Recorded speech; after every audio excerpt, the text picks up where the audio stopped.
And good morning, good afternoon, good evening, everybody. My name is Ronnie Chan. I'm a product manager for Cisco HyperFlex. And today I want to share with you what the HyperFlex team has been working on, the 5.0 release. And specifically, we're going to focus on how we're driving simplification from an operational perspective in terms of provisioning workloads, storage, securing data, and protecting applications, both core as well as from the edge perspective.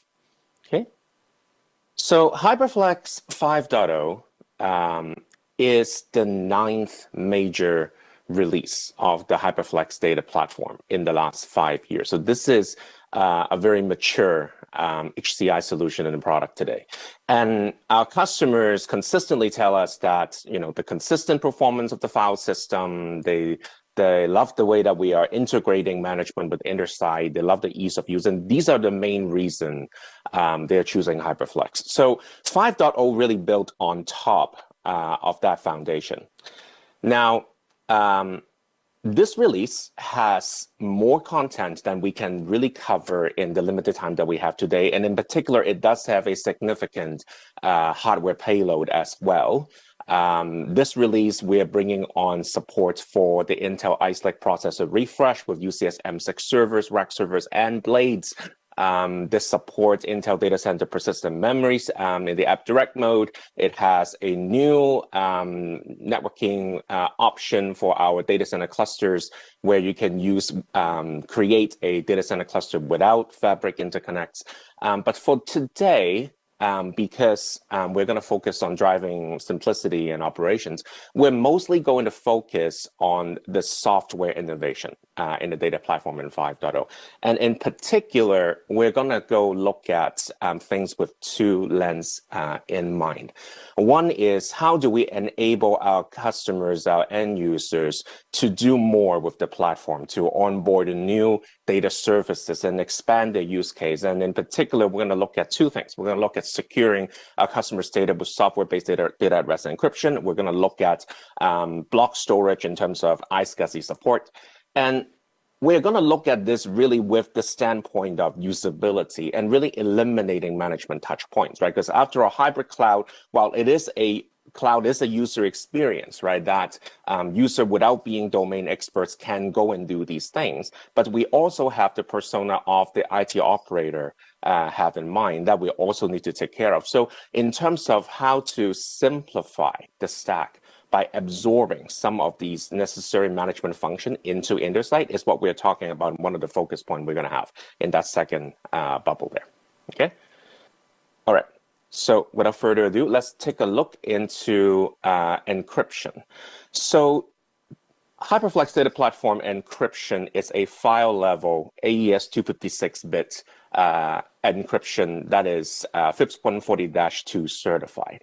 And as many of you who are familiar with encryption technology, the core problem we're protecting is data confidentiality from both hardware theft. And now this can be a device theft like a drive. It can be as big as a server or even an entire cluster, right? We think about, edge clusters being as small as 2 nodes these days. That's a real possibility. When we also want to protect against situation of accidental data leakage, where you may have disposal of drives with, for example, inadequate sanitation of the stored data. So that's what we're talking about. Now, this is inline encryption technology. So encryption and decryption happens in the data path within the file system. It does interoperate with compression and deduplication, right? These two data efficiency techniques we've supported in the file system for a long time. And you don't have to choose, encryption versus efficiency. You absolutely can have both.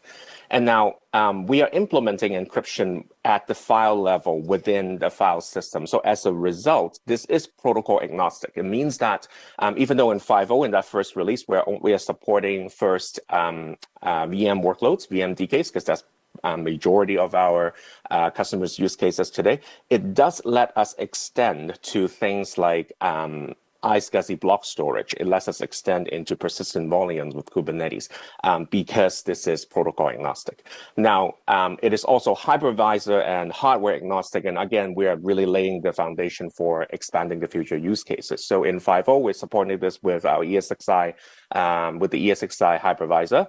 And in the future, as IWE comes online with HyperFlex, we'll also be able to extend this into IWE workloads as well. And then finally, hardware agnostic, right? This does let us take this technology and put it as a kind of a software-only HyperFlex in non-Cisco hardware as well in the future. So although it's hardware agnostic, I assume that you're using AES-NI for acceleration and things like that? Correct. AES-NI is one of the technology we're using to accelerate performance. There is more, which I'll get to in a couple of slides. But I'm going to use Stephen's point to pivot into this slide here and talk about, so encryption's been around a long time, right? And certainly we pay attention to the news. One question we might ask is, okay, why aren't more people using more encryption to protect themselves? And therein we got to really look at, there are several quintessential problems from a management perspective you got to solve if you want to deploy encryption, right? And really think about this not just from the data center, but also from the edge standpoint, right? So first and foremost is who's going to manage your keys? Who's going to keep your keys safe, right? Now, traditionally, if we're going to use encryption, there is a separate stack, right? A key management server that you got to operate. Now, this becomes obviously challenging. You think about this as another piece of software or hardware that I need to maintain. If I deploy it in a software like a VM, I'm going to think about HA, right? I'm going to think of how I'm going to communicate between that KMS server and with where my data actually lives, right? How I'm going to secure that communication. And now, if I operate in a decentralized way, right, multiple edge sites or remote office, how I'm going to scale that, right? So that's problem number one. And problem number two, right, and kind of closely tying the ease of use is this performance penalty, right? Especially when you think about encrypting data with software is, am I paying a tax in CPU, right? Am I going to so significantly affect my workload that this becomes prohibitive for me to use, right? So we really built encryption here with, these three problems that in mind. We're going to go into how this works. So on the left-hand side here, you see this is a mock-up. This is not a live demo, so we're going to talk through concepts here. This is what Intersight, an inventory view of your cluster looks like, right? So in this case, to begin using encryption, what I need in 5.0 is a cluster that is managed by Intersight. And what managed means is we need to go into talk a little bit about this claim process in Intersight because it pertains to securing the exchange of keys. So in Intersight, there is a piece of code within the HyperFlex controller VM code device connector. It handles the communication with Intersight.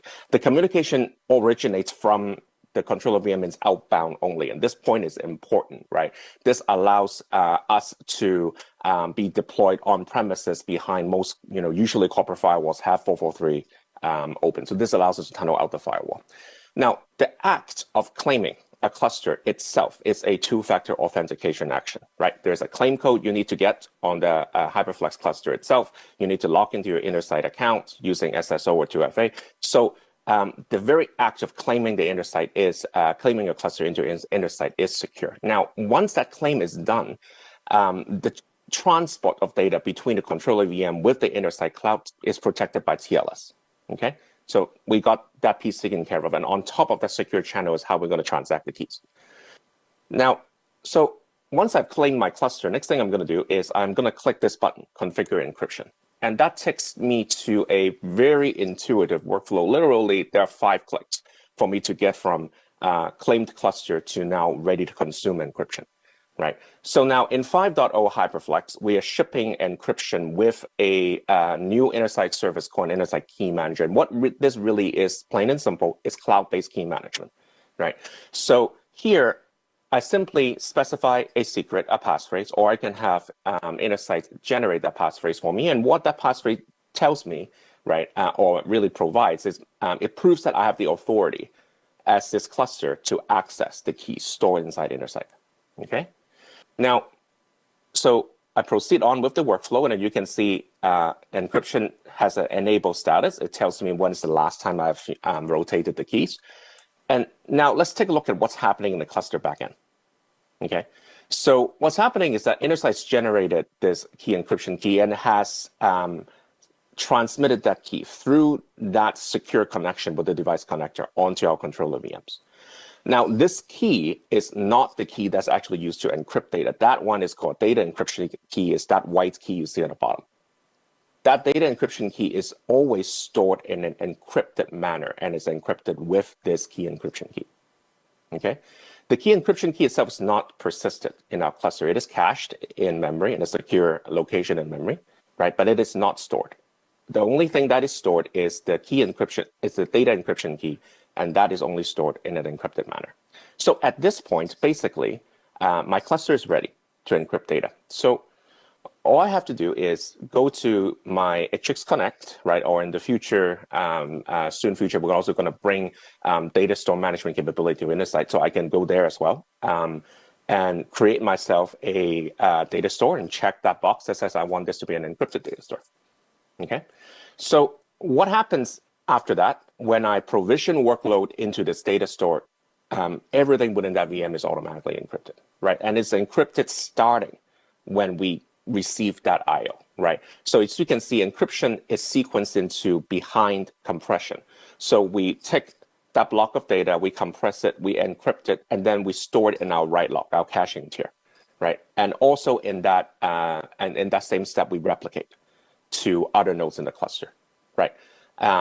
After that, when the cluster dedupes, when it destages, it would deduplicate the data, right? So deduplication happens on top of encrypted data and flush. All in all, what this is saying is that I only encrypt once on the way in, right? I only decrypt once on the way out when I read it. So it's optimized for performance and throughput that way. Another thing that we've done to optimize for performance is if you look at something called the mode of cipher operation. Okay, and NIST specified a number of 4 or 5 of these modes. And what we have chosen is something called GCM. And why this is important is because if you're familiar with our file system, the way we lay out data is that a single workload against a single file, right? A single VMDK in this case, for example, it can be handled by multiple nodes in our file system. That has been core to why we've been able to deliver consistent performance. And so in choosing a mode of cipher operation, we're choosing a mode where essentially, if I have this IO to different parts of this VMDK, different parts of this file, it can be encrypted in parallel, right? By multiple nodes participating in that IO striping, right? And using the same initialization vector and the same DEK, right? This allows us to drive parallelism in encryption. And this is different than how traditional the software encryption uses something called chain block, cipher block chaining. And this is a superior implementation to that because it lets you, do things in parallel and facilitate a lot of great throughput. So internal testing that we have seen, this lets us achieve anywhere from 2 to 8% overhead, right, in terms of performance, right? And if you turn on the HyperFlex boost mode, and dedicate more resources, more virtual CPU to the controller VM, it nets it out completely and you actually gain performance back. So minimizing performance is very important. Also minimizing the overhead is important, is how we achieve that. Now, I also want to touch on a couple of quick things. If you look at, there's a little button called rekey. One management function in encryption, basic management function that you need to take care of is the ability to rotate your keys. So we do have this built into the platform. You can click that rekey button and it would rotate the key encryption key. The data encryption key isn't rotated, so therefore you don't have this churn in the file system, right? But the key encryption key is rotated. Now, another thing we should keep in mind, I mentioned that this encryption is optimized for decentralized deployment for edge use cases. So what happens if you if you lose, let's say you power down your a node, okay? Is it going to still have its key? Well, the answer is yes, right? You power down a node. If there are other nodes that are operational in the cluster, it will go find its peer and fetch its key. It doesn't necessarily need to go out to Intersight right away. Right, so there's an optimization there. Now, if you if you power down your entire cluster, it does need to go and reach out to Intersight to grab its key. And therein also introduces an interesting use case. So what if I have preloaded my software, my application into these 2-node cluster? I want to ship them to this distributed location and bring them online. But I'm worried that in the transit, what if these systems were intercepted and I lose physical control? How do I protect the data that's loaded on there? Okay, so because the key exchange is secured by the claiming process, Intersight, I can simply unclaim the cluster and put it into transit. Then if somebody a bad actor were to intercept it, even if they have an Intersight account, right, without knowing that secret, they won't be able to claim the cluster. They won't be able to get access to the keys, and my data remains protected, right? Ronnie, sorry, I have a question. What happens if I lose access to Intersight? So if you lose access to Intersight, as long as your cluster is not all nodes 100% offline, there is a mechanism for peer-to-peer querying of the cached key encryption key. So as long as you didn't power down your entire cluster, you're fine. If you lost access to Intersight, you also, for whatever reason, have powered down all of your nodes, then you do need to establish that connectivity to Intersight in order to get the keys. All right. So now let's take a look at block storage, iSCSI support. So again, we are looking at this. Block storage is it's been around for a long time. So the way that we approach block storage is really, again, with the hat of how do we make this simple for non-SAN users, right? And to that end, there are a lot of features in iSCSI support for HyperFlex. We won't have time to go through all of them. We're going to focus on these 4 boxes, okay? And let me kind of walk you through a bit of diagram, what I mean.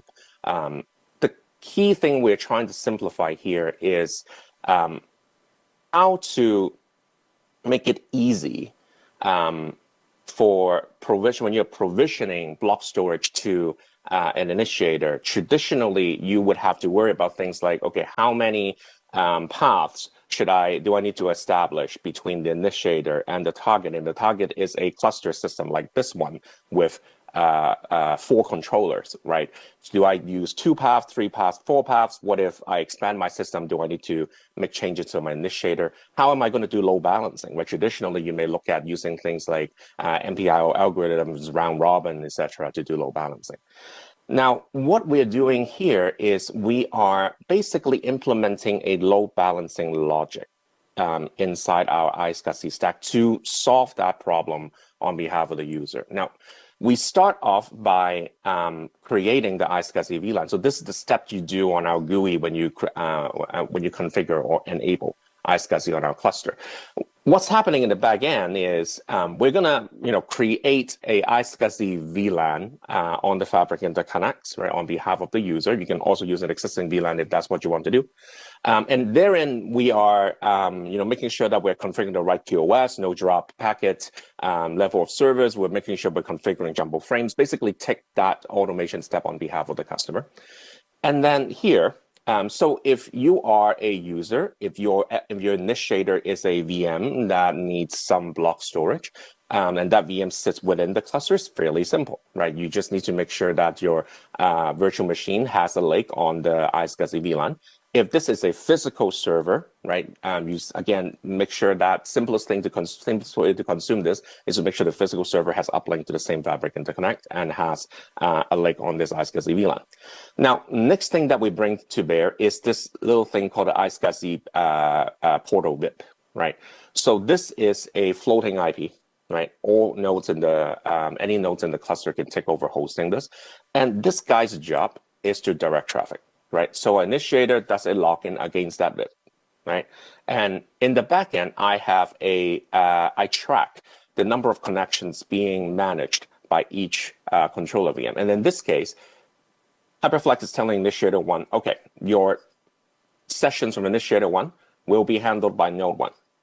Now, in the backend, remember, this is the distributed log structure file system.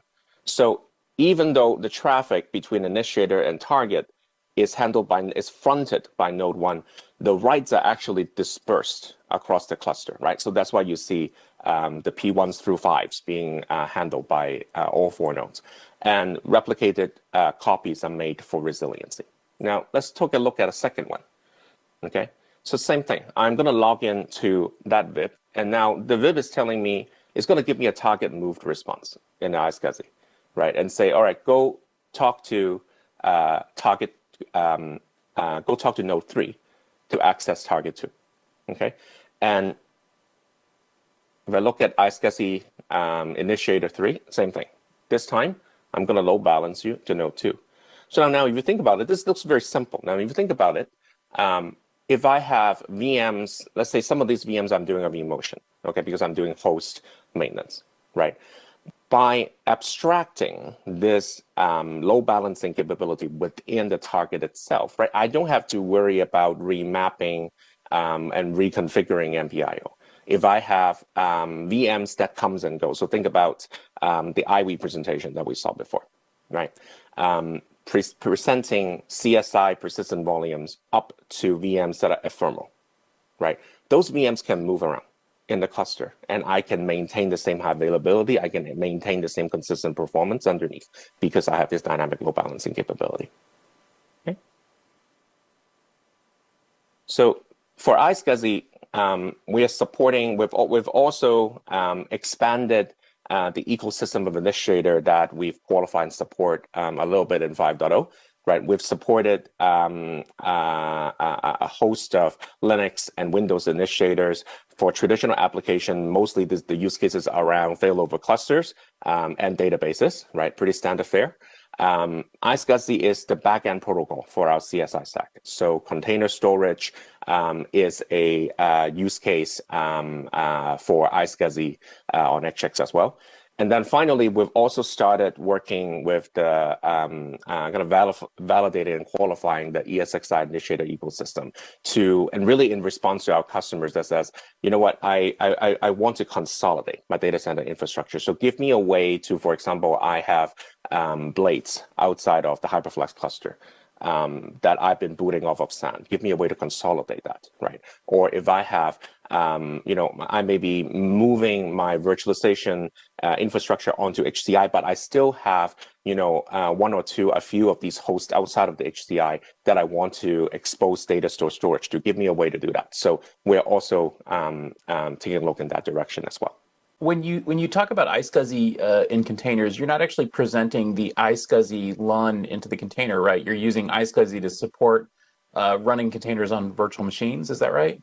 Correct. So we are using the CSI driver, container storage interface framework to provision iSCSI. So in the back end, basically the HXCSI driver is talking REST API with HyperFlex to provision, like create, basically requesting a LUN certain size, and in the future with options for turning certain data services on and off from the back end, right? The data protocol is iSCSI, but it's not mapping a LUN. It is using that CSI framework. Okay, good. Yeah, because okay, yeah, thank you. That's kind of undercover a little bit, sir. There's a bit of a jump. But that also includes persistent volume claims, correct? Correct. Yeah. Okay. Yep. All right. Let's take a look at edge data protection. And we're running a little bit behind, and I do have 2 demos I want to quickly show you, so I'm going to speed this up a bit. Now, the product, as I mentioned, as an attribute of a log structure file system, it enables us to do pointer-based snapshots, right, and replication. We've had this in the product for a while. It's pretty mature and hardened. What's new here is we are putting a control plane in Intersight, right, so that if I have many edge locations, and these may be, HyperFlex edge clusters in our lingo, this may be very small clusters with fabric interconnects, right? Deployed across multiple locations. And I want a simple way to say, okay, if I put a workload on this cluster, it is automatically going to take local snapshots. It's going to have asynchronously replicated to a central cluster so that it's protected. And I don't want to have to manage multiple backup agents or repository. I want a native way to do this, right? So, and that's what this capability is about. So we are actually, and there are 3 use cases briefly that you can use on top of this capability. One is, as I mentioned, right? If I have a local outage, let's say I accidentally deleted my VM, well, no problem. I can quickly go to my local snapshot and recover. If I had a bigger outage, I need to restore from a copy from on the remote site, I can do that. If I am migrating workload from one location, one cluster to another, I can also do that, right? Control plane lives entirely in Intersight. Now, so let's take a quick look at what this looks like. I can get to the right screen. All right, so this is Intersight, and in the cluster inventory view there, I am going into this backup session. And here, the scenario is this, right? I've set up a protection where this end-to-one replication scheme, and I have a new cluster that I've installed, and I want to it to join this protection scheme. And here, I see a few things. I see that there are 3 clusters that are protected with N2-1. There are 24 VMs. And I also see some things like, okay, there are 3 RPO violations. So perhaps something happened where I wasn't able to replicate within that, that window, that RPO window, which we'll go into in a little bit more detail. I can see that kind of high level reporting here. So now let's go to the protected cluster view here. And I see I have currently 3 clusters that are being protected with this end-to-one replication, and I'm going to add a 4th. So to add a 4th, I would simply go to the cluster inventory view. I will type in the name of the cluster, use this very handy search bar here, and navigate myself to that new cluster called Sydney that I have deployed. And this is an edge cluster, a 2-node edge cluster. Okay, so once I'm there, I'm going to click this action button and configure the backup. Now, in the backup window, in a moment you'll see, there are really just 2 things you need to configure. One is around replication network. In the back end, it's basically creating the replication network on your Sydney cluster, right? So I'm punching in the VLAN ID that is created on that Tor. I'm specifying the IP block addresses, the MTU, the replication bandwidth throttling if I want to do that. And then I hit next. Now, in the next section, what I'm configuring is essentially a backup policy. And now here, I select what target I'm going to use for my backup target. And here, let's walk through kind of those 3 elements real quick. So on top here, you see that in the policy, there are 3 things. One is a prefix for the backup data store. So again, we're trying to make this really simple. So in the back end, what's going to happen is going to create a data store and mount it with this prefix name. And any VM you drop in here is going to be locally snapshot and replicated based on this policy, right? Very simple to use. Now, you can specify your backup interval in minutes. Think of this as a kind of relative RPO window. So basically, it is saying within this window, we're going to try and do the replication. We're going to take the snapshot, and we're going to do the replication to your target cluster. There are actually 2 knobs in terms of retention count you can specify. This is an older version that this demo was captured. So you can customize your local snapshot count. You can customize your target snapshot count. And this is really to cater to customers where some customers are going to want to keep more local snapshots. Some is going to want to do less and vice versa. So we want to give that flexibility. Now, you also see the select policy icon on the top right. So this means that if I've specified, let's say, bronze, silver, gold, right, with these predetermined values, I can simply come to this step and say, I want to take an existing policy, snap it onto this cluster, and hit go, right? So it's very easy to use.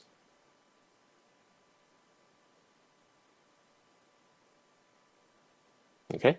Now, in the interest of time, I'm going to fast forward a little bit. This is just spinning to tell you that it is doing that configuration, creating that VLAN, creating the data store, setting up the replication policy. All of that is happening in the background. So now here, we see the output of that. Right now, I have 4 protected cluster. I haven't dropped any VMs into this new cluster yet, so the VM count is 224, right? And basically at this point, I have an edge site that is, have a base level of data protection, right, for its workloads. So now, you can also do recovery, fairly simple as well, but due to time, we're going to skip that portion. And let me use the remaining couple of minutes to talk about DR orchestration. So this is actually building right on top of what you just saw, right? And the idea here, what we're trying to simplify here is if you think about in a failover scenario, right? Whether this is a planned failover, there's a hurricane coming and you want to fail over operations from your protected site to your recovery site, right? Kind of typical DR, right? Or if this is something more abrupt, right? And you need to do this very quickly. Now, we have a nice GUI-driven way for you to do native replication in DR in the product. We've had that for a long time. And that works well if you only have, a few cluster, if you have a few VMs to manage. But if you think about if I have many of these clusters and these replication relationships, and I have many of these applications, you need some way to script this. And so we have a solution on that for a while as well, right? So there is a gallery of HX PowerShell commandlets for DR. There is a SR Site Recovery Manager adapter that we've supported. But both of these solutions requires you to have some extra piece of infrastructure that runs these things, right? That orchestrates your DR. And when you're in a failover scenario, that's one more thing you kind of need to worry about, right? Is my infrastructure, my DR automation infrastructure up and running. So with Intersight Cloud Orchestrator, the same Cloud Orchestrator capability you saw in a couple of sessions ago, we're able to demonstrate this concept, right? What if we put together these, basically these runbooks, right, in Intersight, right? And so to automate the failover, you simply run it from Intersight. You don't need to worry about the automation server on premise, right? So it becomes a bit of more of a worry-free way to do this, and it's repeatable, so that I can, practice my DR on demand. So I'm going to very quickly try and condense this into 1 minute and show you what this looks like. And let's kind of jump right in, right? This is a workflow, a custom workflow that our team has built. And each block, right, is basically a API call, right? So we're using standard HTTP REST API that the product gives you, and it's simply doing a very simple for loop, right? It's validating some recovery settings. These are things like, as my data store source target mapped correctly, is the is the virtual networks that the VMs have on the source and destination mapped correctly? Do I want the VM after it's been failover to be powered on or off? Stuff like that. After that, it's going to go into a loop, right? In this particular case, right, because it's a concept demonstration, we hard-coded into the box itself, which VM, right? This can be a standalone VM or a protection group of VMs. I want to do this migration over from the source to the target, right? And I want the VM to be powered on, right, at the end of the migration. So it's going to go through this loop and move the VM, validate that it is powered on, and then go back and execute. So here I specify what is my source, what is my target, right? And I hit go, right?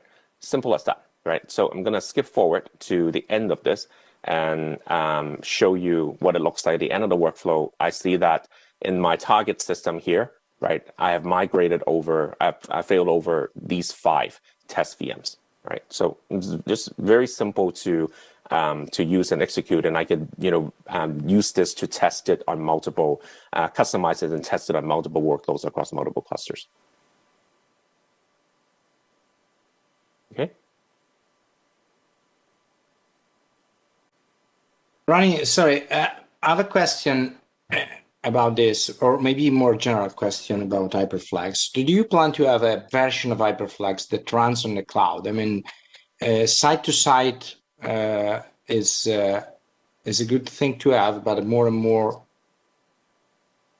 customers ask about, having an option for disaster recovery as a service, or at least disaster recovery to the cloud. We do. As this is a public forum, it's not something that I can go into detail. but offline, I'm happy to share some more with you. We have made an announcement, a public announcement now late last year about our intent to have a software-only HyperFlex. And I briefly mentioned that earlier in my talk. One of the intent is to enable HyperFlex to run in public cloud infrastructure. And we are also working on, leveraging a public cloud resource as a target, right, of a replication rather than just a target HyperFlex cluster. So these things are in the works. Yeah.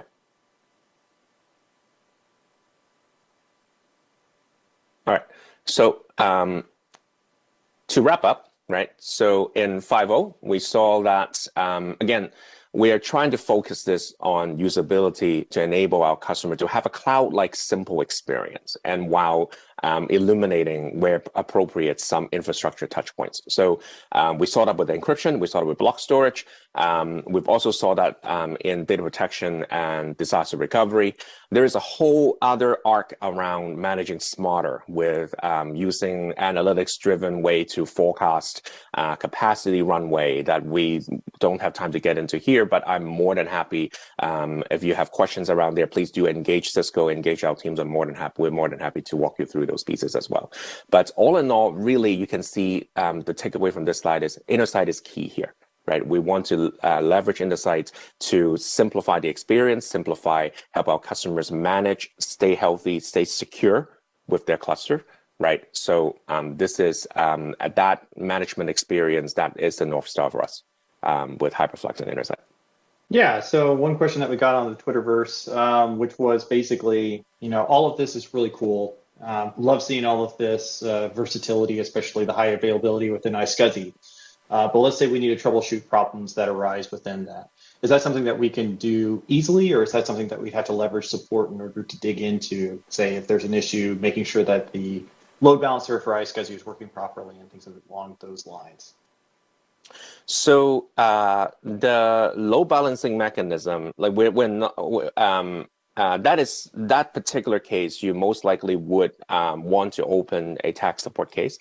The load balancing mechanism, we're not putting a load balancer in front of the cluster, right? This is a built-in service within the controller VM stack.